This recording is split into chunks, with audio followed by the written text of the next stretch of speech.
रजी अल्लाह तआला के बारे में आता है, परेशान थे, पता नहीं क्या बनेगा सुबह, अल्लाह से दुआएं कर रहे हैं। फिर ख्याल आया कि हमारे प्यारे नबी हजरत मोहम्मद सल्लल्लाहु अलैहि वसल्लम का क्या हाल है।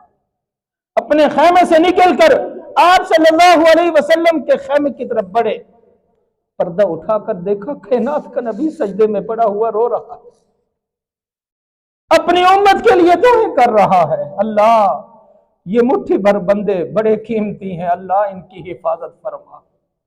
अल्लाह कल के दिन हमें फतह अता फरमा, हमें कामयाबी अता फरमा। अल्लाह के नबी सल्लल्लाहु अलैहि वसल्लम रब के सामने रोए, आंसू बहाए, मांगा, रब को राजी किया। अल्लाह ने गज़वा बदर के अंदर मुसलमानों को फतह अता फरमाई ना, कामयाबी मिली। किस वजह से कि आप सल्लल्लाहु अलैहि वसल्लम सारे सहाबी अल्लाह के सामने रोए थे। ये अहले ईमान की निशानी भी है। फलयज़हकू कलीलन वलयबकू कसीरा। जो अहले ईमान है, जो अल्लाह के खास बंदे हैं, जो अल्लाह के नेक बंदे हैं, वो रब के सामने रोते ज्यादा हैं, हंसते कम हैं। आप सल्लल्लाहु अलैहि वसल्लम को भी देख ले, 6 साल की उम्र में जब पहुंचे तो वालिदा मोहतरमा इस दुनिया से चली गई, बच्चे थे, रोते रहे।